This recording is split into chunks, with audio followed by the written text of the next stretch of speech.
پہلی لائن یہ ہے کہ جب عمران خان کی چلتی ہوئی گورنمنٹ ٹھیک کی گئی تھی، کہا گیا تھا نا تجربہ کار آدمی ہے، اس کو پر ٹھیک کرنے کے لیے ایک لمبی ٹرم کی گورنمنٹ لا رہے ہیں۔ 90 دن آئین کہتا تھا، انہوں نے پونا سال 3 گورنمنٹس مرکز میں اور 2 صوبوں میں وہ غیر قانونی اور غیر آئینی جو ہے وہ گورنر چلاتے رہے، ان کے اوپر آرٹیکل 6 کا مقدمہ بنے گا، آج بنے، کل بنے، پرسوں بنے۔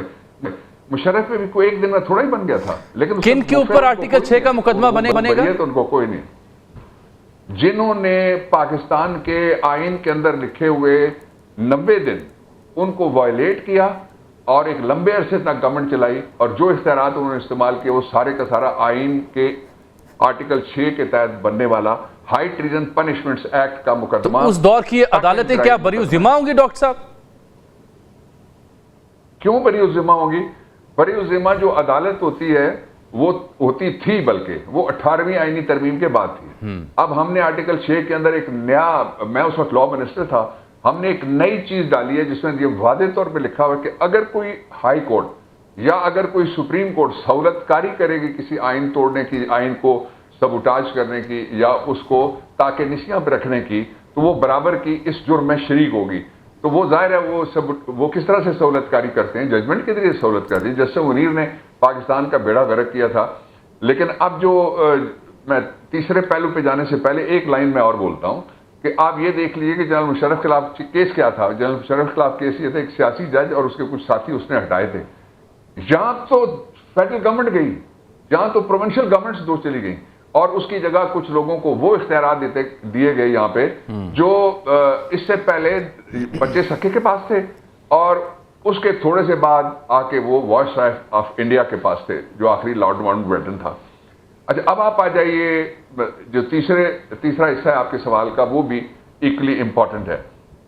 وہ یہ ہے کہ پاکستان میں کیا اتنی ہمت اور سکت ہے، میں اس کا ڈیڈکشن نکال کے جواب دے رہا ہوں کہ پاکستان اسی طرح سے چلتا رہے تو یہ ترقی کی منزل تک پہنچ جائے۔ میں آج جب آپ سے بات کر رہا ہوں تو پاکستان کے 77 سال عمر ہونے میں آج 27 دن رہ گئے۔ جب آپ کا پروگرام چلے گا تو سب ٹھیک ہے جی، 27 دن رہ گئے۔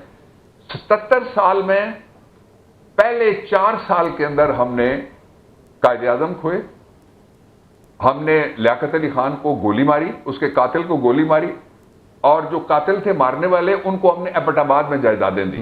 یہ تو اب سارا کچھ ریکارڈ پہ آ گیا، عدالتی ریکارڈ پہ بھی آ گیا، امریکہ نے بھی لیکیج کیا ہوا ہے۔ ایک اس کے بعد ایک شخص آتا ہے جنرل سکندر مرزا، 56 کے کانسٹیٹیوشن کو اس نے توڑا، اس کی سہولت کاری۔ میں یہ سمجھتا ہوں کہ 2 طریقے ہیں آگے بڑھنے کے۔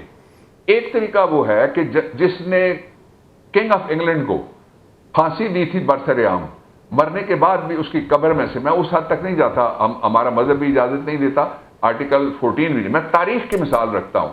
اس کے نام پہ انہوں نے اسپتال لندن کا سب سے بڑا تو بنایا ہوا ہے، لیکن اس کو قبر سے نکال کے ہڈیوں کو بھی انہوں نے ایکسیکیوٹ کیا۔ کیوں کیا تھا؟ اینا گولڈی کا مقدمہ 82 سال بعد انگلینڈ کے اندر چلا۔ کیوں چلا ہے وہ مقدمہ؟ اس لیے کہ جب تک آپ پچھلے جرائم کی سزا نہیں دیں گے، بڑے لوگ جو بڑے جرائم کرتے ہیں ان کو آپ، آج میں نے جب سنم جاوید کا کیس آرگو کیا، میرے ساتھ اشفاق بھی تھے ان کے لاہور سے آئے ہوئے وکیل، تو اس میں بھی میں نے ان کو کہا، میں نے کہا کہ ایف آئی اے اگر اتنی جرت مند یہ ایک ایجنسی ہے، کسی زمانے میں ہوتی تھی 1975، مگر وہ انگلینڈ کا جو آپ ذکر کر رہے تھے وہ اولیور کرومویل کا ذکر کر رہے تھے شاید۔ بالکل بالکل بالکل، you are 100% on the spot. اچھا، یہاں میں نے ان کو کہا، میں نے کہا یہ اتنے تو یہ بھی لٹ گئے، میں بھی لٹ گیا ہوں۔ میں نے کہا جج صاحب آپ بھی لٹ گئے، جو بمبے کی ہم بات نہیں کر رہے، ہم کوئی وہ، میں نے یہ سنم جاوید پہ بھی ڈاکٹر صاحب بات کرنی، لیکن ابھی آپ نے خود اپنے تبصرے میں کہا کہ 2 طریقے ہیں، کیونکہ آپ تاریخ میں چلے گئے نا، حضرت جناح سے پھر لیاقت علی خان آن ورڈ جو ہسٹری ہے ہماری، ایسا تو نہیں ہو سکتا کہ بس پچھلے 5 برسوں کی ہم تصحیح کر لیں اور پھر ملک آگے بڑھے۔ ونس فار آل اسے سیٹ کرنا ہوگا تو پھر ہم پہلے دن پہ جانا پڑے گا جہاں سے گڑبڑ شروع ہوئی تھی، علامتی سے ہی انصاف وہ دینا پڑے گا تاکہ رستے صاف ہوں، پتہ چلے یہ ہماری منزل ہے، اس پہ ہم نے گامزن ہونا ہے۔ سلیکٹیو جسٹس سے تو کام نہیں چلے گا، ہمیشہ سلیکٹیو جسٹس ہی ہوتا ہے، ایک کو نکالا دوسرے کو باری دے دی، دوسرے کو نکالا پہلے کو باری دے دی۔ اچھا دیکھیں، باری کے اوپر میں آپ کو ایک 2 سپیشیز ہیں، میں ان کی بات آپ کے سامنے کرتا ہوں۔ ایک ہے جس کو کہتے ہیں جیلی فش، وہ کچھ 650 ملین ایئر سے وہ سروائیو کر رہی ہے، اس لیے کہ وہ سپائن لیس ہے، اس کے مقابلے میں جو سب سے بڑا شیر تھا دنیا میں وہ ختم ہو گیا، ایکسٹنٹ ہوگی. سب سے بڑی جو لیزرڈ تھی وہ چلا گیا، ڈائنوسار بھی. اور سب سے بڑا جو ہاتھی تھا وہ بھی مر گیا، اس لیے کہ وہ سارے کے سارے سپائن رکھتے تھے اور کسی نہ کسی جگہ انہوں نے کوئی سختی کا مقابلہ کرنے کی کوشش کی. یہ نیچے نیچے رہتی ہے.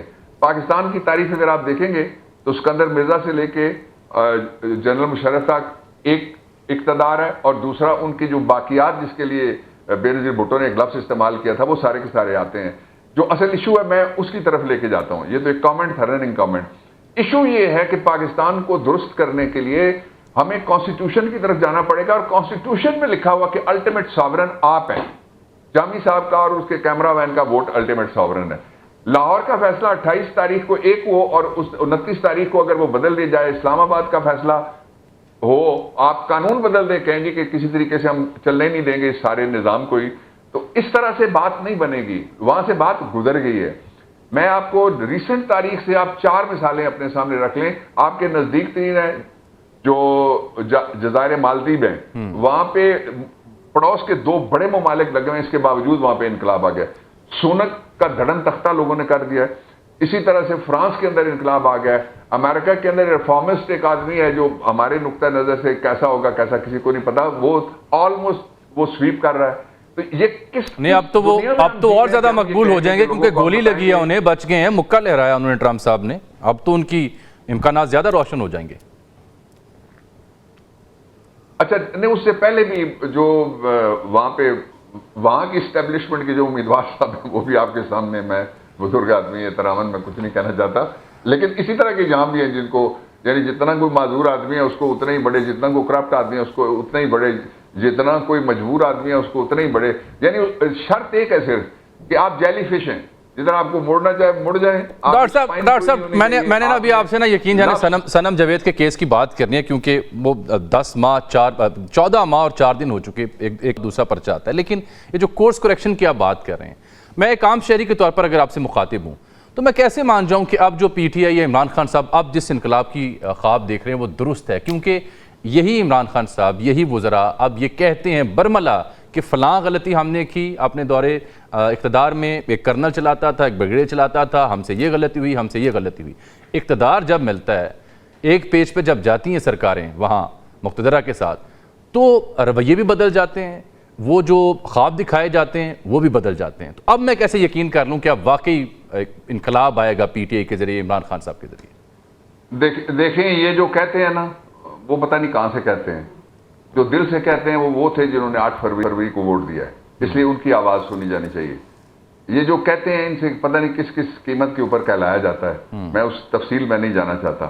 جو پاکستان ہے اس میں 2 طریقے ہیں اس کو گورن کرنے کے. ایک طریقہ وہ ہے جس طریقے سے اس کو گورن کرنے کے لیے ریاست، اس کے اندر ریاست، اس کے اندر ریاست، اور ریاستوں کی ریاستیں اب بن گئی ہیں، وہ گنی نہیں جا سکتی. Wheels within wheels sir, رنگ کی ہر جی wheel within wheels sorry. جو اصل ایشو ہے وہ یہ ہے کہ کیا آپ نے یہ تجربہ کر لینا ہے اور کرنا ہے. آپ نے تقریباً 2.5 سال ہونے والے ہیں، پاکستان کی بربادی ہر طریقے سے نکل گئی ہے. آپ کسی محلے میں کھڑے ہو کے کسی شعبے کے، کسی طبقے کے، کسی ٹیئر کے بندے سے بات کریں، وہ آپ کو یہی کہے گا جو بیٹھ کے میں یہاں آپ کو کہہ رہا ہوں. یا اس کو کریکٹیو میئرز دینے. کریکٹیو میئرز میں کہنے لگا تھا ایک ہی ہے کہ ایک فوری طور پہ نیا انتخاب کرایا جائے. آج آپ مانیں یا آپ پرسوں مانیں، اس کے علاوہ کوئی راستہ آپ کے پاس نہیں ہے. استحکام اس طرح سے نہیں آئے گا کسی کے کہنے سے. استحکام یہ جو آپ نے بنائی ہوئی ہے CIFC، وہ صرف برما میں ہے. دوسرا مجھے کو ملک بتا دیں کہ محکمہ ایک اس کو چلانے والا پینٹاگون محکمہ ہے، وہ نہیں چلا سکتا ملک. جو لندن کا اس وقت میئر ہے وہ چلاتا ہے. وہاں پہ اس کا کوئی عمل دخل ہے ہی کوئی نہیں کسی اور محکمے کا. اس لیے آپ 3 ٹیئرز ہیں آپ کی گورنمنٹ کے. Federal government elected by the people, اس کو کہتے ہیں ول آف دی پیپل، اس کے مطابق چلے، اور صوبے اپنی گورنمنٹ جو بھی وہاں پہ سلیکٹ ہو وہاں پہ یہ آئیڈیلی تو یہی ہے، آئیڈیلی تو یہی ہے جو آپ بتا رہے ہیں. لیکن ڈاکٹر صاحب یہ سب کچھ آئینی طور پہ بھی یہی ہے.